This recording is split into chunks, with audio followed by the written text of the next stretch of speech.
नमस्कार प्रिय विद्यार्थियों, यह animated video series class 12th biology अर्थात जीव विज्ञान से संबंधित है। इस वीडियो सीरीज की सहायता से आप कक्षा में पढ़ाए गए सभी प्रकरणों को और गहराई से समझ पाएंगे।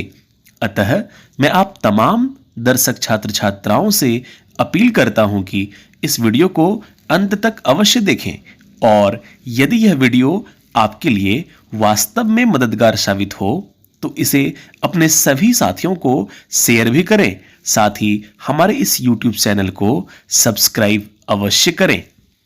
परिचय। बच्चों, जीन क्या होते हैं? जीन आनुवंशिकता की इकाई है जो निश्चित लक्षणों की अभिव्यक्ति की जानकारी स्थानांतरित करने के लिए जनकों से संततियों में स्थानांतरित किए जाते हैं। बिल्कुल सही। क्या तुम इस चित्र में दर्शाई गई संरचना की पहचान कर सकते हो? यह एक गुणसूत्र है। तुम सही कह रहे हो। हम जानते हैं कि जीन निश्चित विशेषकों की अभिव्यक्ति को प्रभावित करते हैं।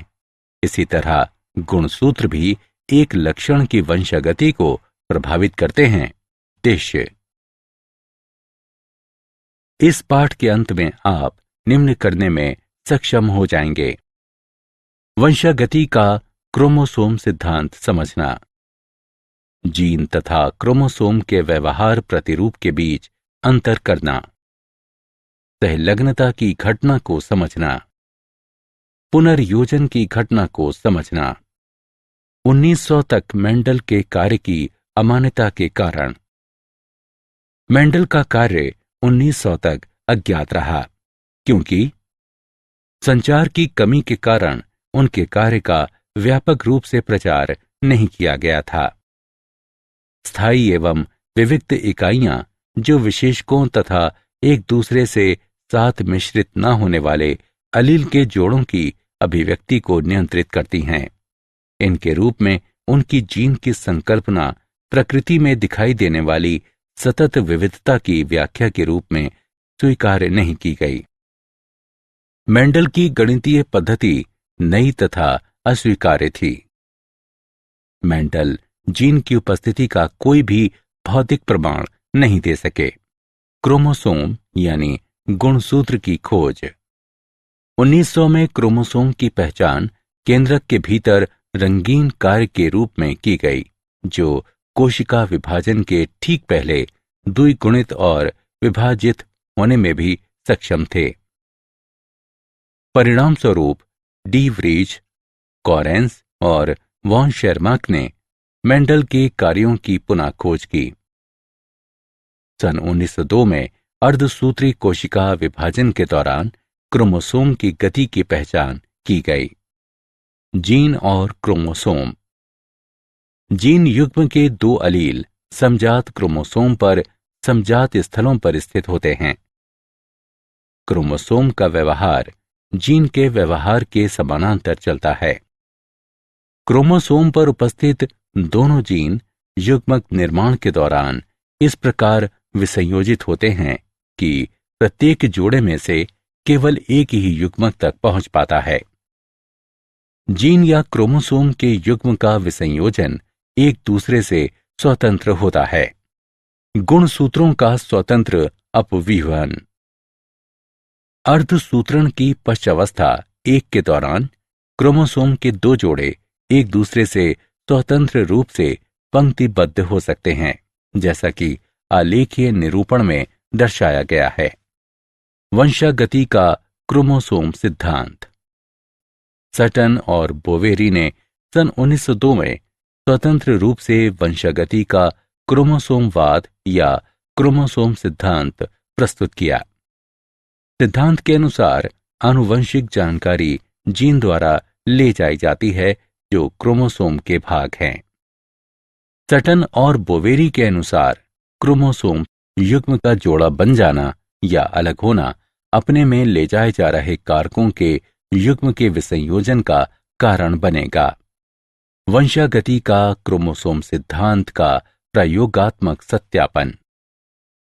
वंशागति का क्रोमोसोम सिद्धांत का प्रयोगात्मक सत्यापन थॉमस हंट मॉर्गन द्वारा फल मक्खी ड्रोसोफिला मेलनोगैस्टर पर किया गया। ड्रोसोफिला मेलनोगैस्टर ही क्यों? वे प्रयोगशाला में साधारण कृत्रिम माध्यम पर वृद्धि कर सकी हैं। वे अपना जीवन चक्र लगभग 2 सप्ताह में पूरा करती हैं। उनमें लिंगों का विभेदन स्पष्ट था। इनकी आनुवंशिक विविधताओं को कम क्षमता वाले माइक्रोस्कोप से देखा जा सकता है। मूल्यांकन। आगे बढ़ने से पहले आइए जानें कि आपने कितना सीखा। निम्नलिखित का मिलान करें। सहलग्नता। सहलग्नता अलील की प्रवृत्ति को संदर्भित करती है जो अर्धसूत्री विभाजन के दौरान एक साथ रहने के लिए समान गुणसूत्र पर भौतिक रूप से एक दूसरे के निकट होते हैं। सहलग्न जीन स्वतंत्र अवयवन नहीं दर्शाते हैं। मॉर्गन ने पीले शरीर और श्वेत आंखों वाली मादाओं तथा भूरे शरीर लाल आंखों वाले नरों के बीच सहलग्नता का पता लगाने के लिए 2 बिंदु परीक्षार्थ संकरण का उपयोग किया।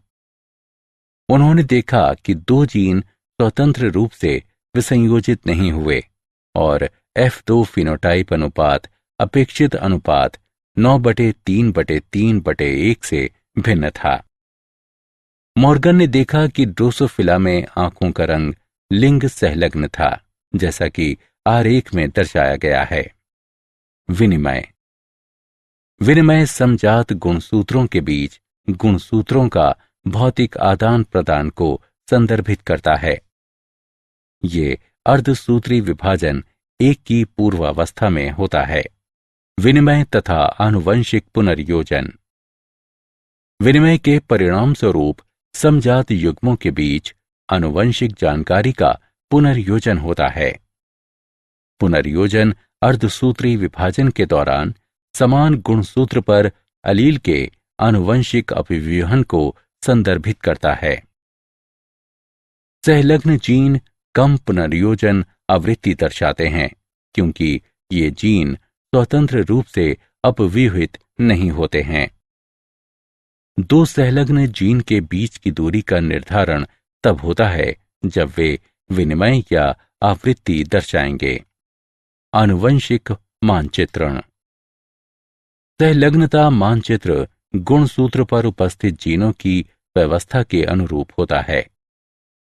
समान गुणसूत्र पर उपस्थित जीन युग्मों के बीच पुनर्योजन आवृत्ति का उपयोग जीनों के बीच की दूरी मापने तथा गुणसूत्र पर इनकी स्थिति का मानचित्र बनाने के लिए किया जा सकता है। आनुवंशिक मानचित्र दूरी बराबर पुनर्योजन युग्मकों की संख्या गुणा 100 बटे कुल युग्मक। आनुवंशिक मानचित्र दूरी सेंटीमोर्गन में मापी जाती है। मूल्यांकन। आगे बढ़ने से पहले आइए जानें कि आपने कितना सीखा। सही विकल्प को उठाकर उसके संगत स्थान पर रखें। ड्रोसोफिला मेलनोगैस्टर में XR समजात लाल आंखों वाली मादा को दर्शाता है और XWY विषमजात श्वेत आंखों वाले नर को दर्शाता है। तब उनके बीच संकरण के निम्नलिखित सारांश को पूरा करें। क्या आप जानते हैं सहलग्नता मानचित्र का उपयोग हेलियोथिस और हेलिकोवर्पा पीड़कों का प्रतिरोध करने की कीटनाशकों की क्रियाविधि का अध्ययन करने के लिए किया जा सकता है। सहलग्नता मानचित्र एक विशिष्ट विभेद में विशिष्ट कीटनाशक का प्रतिरोध करने में योगदान करने वाले सहलग्नता समूहों की संख्या का निर्धारण और उनकी पहचान करता है। सारांश। आइए हमने जो कुछ सीखा है उसे संक्षेप में दोहराएं। सटन और बोवेरी ने सन 1902 में स्वतंत्र रूप से वंशागति का क्रोमोसोमवाद या क्रोमोसोम सिद्धांत प्रस्तुत किया। सिद्धांत के अनुसार आनुवंशिक जानकारी जीन द्वारा ले जाई जाती है जो क्रोमोसोम के भाग हैं। मेंडल का स्वतंत्र अवयूहन का नियम उन जीनों के लिए सत्य नहीं हुआ जो समान गुणसूत्रों पर स्थित थे। ये जीन सहलग्न जीन कहलाते थे। विनिमय के परिणाम स्वरूप समजात युग्मों के बीच आनुवंशिक जानकारी का पुनर्योजन होता है।